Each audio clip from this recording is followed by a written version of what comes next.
नमस्कार. काल गीतेतल्या 4थ्या अध्यायातला 34वा श्लोक आपण बघत होतो, ज्यामध्ये नमस्कार आणि सेवा करून विनम्रतापूर्वक प्रश्न विचारल्यानंतर ज्ञानी लोक ज्ञानाचा उपदेश करतात असं भगवंत अर्जुनाला सांगतात. आता यातला विनम्रतापूर्वक हा शब्द जितका महत्वाचा आहे ना, तितकी विनम्रता असणं आवश्यकच असतं. मी तुम्हाला देणाऱ्याचा अप्पर हँड कसा असतो, वरचा हात कसा असतो, हे कालच्या भागामध्ये अगदी व्यवस्थित सांगितलंय. त्यामध्ये आणखी एक गोष्ट बघा, व्यवहार या मुद्द्यावर आपण काल येऊन थांबलो होतो. व्यवहार कसा असतो? व्यवहार एकदा का ज्ञानाचा व्यवहार होऊ लागला की मग त्या ज्ञानाला अर्थ उरत नाही. आजकाल आपल्याकडं वेगवेगळे क्लासेस झाले, शिकवण्या वाढल्यात, डोनेशन देऊन प्रवेशणारे कॉलेजेस वाढलीत, मग जास्त पैसे देऊन शिकवणारे शिक्षक वाढलेत. मग या सगळ्या प्रकारामध्ये आपल्याला ज्ञान मिळतंय का? ज्ञान आणि माहिती या दोन्हीत खूप फरक असतो. ज्ञान हा विषय वेगळा आणि माहिती मिळणे हा विषय वेगळा. आपण आजकाल पैसे देऊन इन्फॉर्मेशन घेतोय, नॉलेज नाही. कारण घेताना पैसे दिल्यामुळं आपण विकत घेत असल्याची भावना आहे. ऋषी मुनींच्या आश्रमामध्ये विद्यार्थी शिकायला जात आणि विद्यार्जन झाल्यानंतर मग गुरुदक्षिणेचा विचार होत असे. म्हणून तिथे ज्ञान मिळायचं, गुरुजींना शिक्षा करण्याचा अधिकार असायचा. ती शिक्षा सुद्धा शिक्षा मिळावी यासाठी असायचं. आता हिंदी मराठी दोन्ही तुम्ही समजा, म्हणजे शिक्षा सुद्धा केली जायची शिक्षा मिळावी म्हणून, ज्ञान मिळावं म्हणून. दंड सुद्धा सहर्ष स्वीकारला जायचा, गुरुच्या दंडाचं भय वाटायचं. आता हे सगळं जेव्हा व्यवहार म्हणून होऊ लागलं तेव्हा ते कसं असेल, त्या प्रतीचा भाव कोणता असेल? त्यात विनम्रता नसेल, सेवा नसेल. गुरुची सेवा पण केली पाहिजे, कृतज्ञता हा भाव असला पाहिजे, जे नमस्कार असला पाहिजे, नम्रता असली पाहिजे, सेवा केली पाहिजे आणि विनम्रता असली पाहिजे. आणि विनम्रतेसोबत आणखी एक भाव असला पाहिजे, कृतज्ञता. जोपर्यंत ही कृतज्ञता आपल्या मनामध्ये आहे ना, तोपर्यंत सगळं ठीक आहे. आजकाल अनेकांना सकाळी उठल्याबरोबर, आजकाल काय जुन्या काळापासून आहे, आजकाल ते बंद झालंय. सकाळी उठल्याबरोबर असा हात समोर धरावा आणि म्हणावं, कराग्रे वसती लक्ष्मी, करमध्ये सरस्वती, करमूले तू गोविंदा, प्रभाते करदर्शनम. मग हाताचं दर्शन घ्यावं. आपल्या हाताचं दर्शन यासाठी घ्यावं की हाताच्या वेगवेगळ्या, कराग्रे वसती लक्ष्मी, करमध्ये सरस्वती, करमूले तू गोविंदा, प्रभाते करदर्शनम, हे म्हणायचं आहे. आणि त्यानंतर समुद्र वसने देवी, पर्वतस्तन मंडले, या देवीची प्रार्थना करताना, कोणत्या देवीची? धरणी मातेची प्रार्थना करताना, पादस्पर्शम क्षमस्वमे. हे देवी, हे पृथ्वी, समुद्राचं वसन करणारी, पर्वतांच्या सारखं स्तनमंडल असणारी विष्णुपत्नी, हे विष्णुपत्ने, माझ्या पायांनी तुला आता मी स्पर्श करणार आहे आणि त्या स्पर्शाबद्दल तू मला माफ करशील, अशी पृथ्वी मातेची प्रार्थना करावी, तिची क्षमा मागावी आणि मग तिच्यावर पाय ठेवावा. किती कृतज्ञता भाव आहे बघा. म्हणजे मी स्पर्श करणार आहे, हे देवी जगतोयस तुझ्यामुळे, जगतोयस तुझ्यामुळे. आजकाल एक नवी पद्धत आली बघा, आपल्याकडे पहिल्यापासून पद्धत आहे, पाय लागला की पाया पडायची. आजकाल पाया कसे पडतात तुम्हाला माहिती आहे ना? म्हणजे समजा चुकून असा हा पाय लागलाच, कुणाला धक्का लागलाच, तर माणसं असं करतात, असं, म्हणजे पाया पडलं असं गृहीत धरायचं. ते तसं नसतं बरं का. तुम्हाला वाटेल तसंच असतं काय म्हणून, तो तसं नसतं. म्हणजे लाथ हाणायची, त्याला असं स्पर्श करायचा, असं करायचं आणि सांगायचं मी मारली, मी. म्हणजे मारल्याबद्दल क्षमा मागणे हा भाव नसतो. त्याला जाणीव झाली नसेल तर हाताने असं हलवून जागं करायचं आणि सांगायचं मी मारली, मी हे आहे ते. मी मारल्याचा भाव जिथे असतो ना, जिथे अपराध बोध नसतो, तिथे त्या पाया पडल्याला, त्या सगळ्याला काही अर्थ नसतो. म्हणताना सुद्धा कृतज्ञतेचा भाव असला पाहिजे.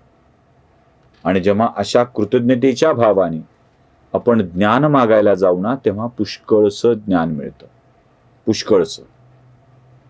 कृतज्ञतेचा भाव असणं आवश्यक आहे की नाही, हे गंमत सांगतो.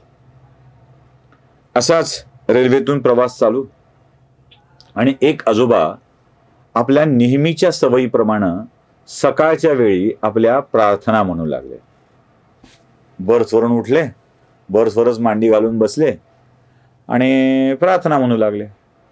मी मुद्दाम सांगतोय, बर्थवर उठले, बर्थवरच मांडी घालून बसले आणि प्रार्थना म्हणू लागले. ते यासाठी सांगावं लागतं की आजकाल रेल्वेच्या जाण्या येण्याच्या रस्त्यावर चटया टाकून पालथो पडणाऱ्यांची संख्या मोठी आहे. मग कोणीतरी टीटी येतो आणि म्हणतो की असलं काही करू नका, हे करणं बरं नाही, आणि मग तो व्हिडिओ व्हायरल वगैरे होत असतो. दुसऱ्याच्या मार्गात अडथळा आणून नव्हे, आपण अन्य लोकांच्या मार्गात अडथळा आणतोय म्हणून आधीच क्षमा मागून बर्थवर बसून ते आजोबा प्रार्थना करू लागले. उठल्याबरोबर झोपेतून पहिल्या आपल्या हाताकडे बघितलं आणि मंत्र म्हणायला सुरुवात केली. कराग्रे वसते लक्ष्मी, करमध्ये सरस्वती, करमूले तू गोविंदा, प्रभाते कर दर्शनम. आवाज पहाडी आजोबांचा लाज वाटायचं काही कारण नव्हतं. कशासाठी लाज वाटावी? आपापले मंत्र म्हणताना मोठ्याने मंत्र म्हणावेत, कुणाला त्रास होणार नाही याची काळजी घ्यावी, पण आपल्या मनाला तरी आनंद घ्यावा. आजोबा असं आपल्या बर्थवर बसून मंत्र म्हणू लागले होते आणि सुरू केलं पुढचे मंत्र म्हणायला. त्यांनी समुद्र वसने देवी पर्वतस्तन मंडले, आणि हे मंत्र म्हणताना 2-4 तरुण पोरं ती ऐकत थांबलेली होती. अर्थात पोरं काही बेजबाबदार वगैरे अशी काही नव्हती, चांगली होती, म्हणजे जबाबदारीचं भान असलेली, मदत करणारी सगळी. आणि त्याने हळूच असं काकाकडे बघून ते हसले आणि काकाने आपल्या देवीची क्षमा मागून, धरणी मातीची क्षमा मागून जेव्हा त्या डब्याच्याच त्याच्यावरती पाय ठेवला तेव्हा पोराने सांगितलं, अहो काका, हे करून काय मिळणार आहे तुम्हाला? कसला आनंद, काय फायदा? क्षमा मागून काय मिळणार आहे?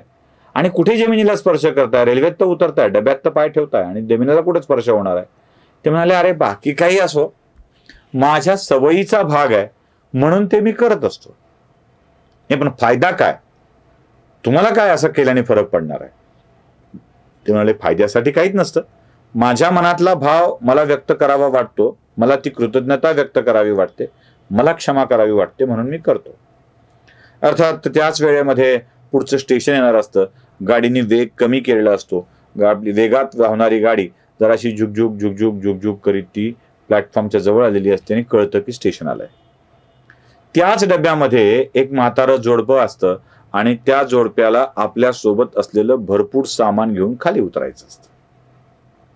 आता खाली उतरता येत नाही, गाडी तर 1.5 मिनिटाच्या वर थांबणार नाही स्टेशनवरती. मग काय करायचं? या तरुण पोरांनाच दया येते. मग ते त्या सगळं काकांचं सामान रेल्वेतून काढतात, त्यांना आधी उतरायला लावतात, मग एक एक सामान खाली देतात त्यांना. पण या सगळ्या प्रक्रियेमध्ये तो जो गाडीचा 1.5 मिनिटाचा थांबा असतो ती वेळ संपून जाते. गाडी निघण्याची शिट्टी वाजवते, पण पोरांच्याकडून सामान काही नीट काढून देणं होत नाही. प्रचंड घाई होते.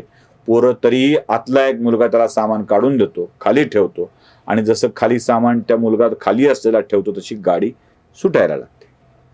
या मुलाला कळतं की आता आपण जर गाडी धावत जाऊन नाही पकडली तर गाडी मिळणार नाही. तो धावत धावत येतो, डब्याच्या जवळच्या दाराचं रेलिंगवरचा हात पकडतो आणि आत येतो.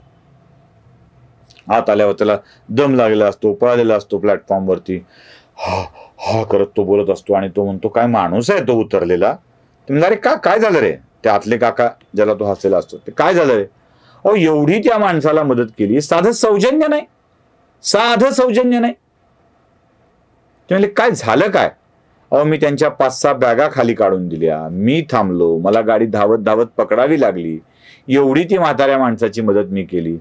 किमान निघता निघता तरी थँक्यू बाळा म्हणाले का मला? ते नाही म्हणा वाटलं मला त्यांना थँक्यू बाळा. ते थँक्यू म्हणालेच नाहीत. मला राग त्याचा येतोय. कुणाला मदत करावी की नाही, साधी आभाराची भावना नाही साधी, असं का म्हणा वाटलं नाही त्यांना की मला थँक्यू म्हणून. मग त्या काकाने विचारलं, अरे त्याने थँक्यू म्हटलं काय, नाही म्हटलं काय, तुझा काय फायदा होणार आहे? तुला उपयोग काय? थोडाच तुझा प्रवास कमी होणार आहे, थोडेच तुझ्या पैशाच्या बटव्यामध्ये जास्त पैसे येऊन पडणार आहेत? नाहीत ना पडणार. मग कशा करत तुला थँक्यू म्हणायला हवं? पण ते मला बरं वाटतं ना म्हणाला थँक्यू त्याने म्हटल्यावर. कळलं ना म्हणले बाळा, त्याने थँक्यू म्हटलं की तुला बरं वाटतं. तसं मी सुद्धा माझ्या कामासाठी धरणी मातेचे आभार मानले, क्षमा मागितली की मला बरं वाटतं, तसं तिलाही बरं वाटत असलं पाहिजे.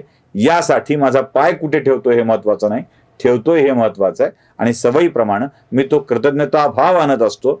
हा कृतज्ञता भाव, ही विनम्रता आपल्या मनात असली की ज्ञान मिळत असतं. त्या पोराला जसं त्या विनम्रतेमुळे ज्ञान मिळालं तसं तुम्हा आम्हालाही अर्जुनासारखं ज्ञान मिळो एवढीच अपेक्षा. धन्यवाद.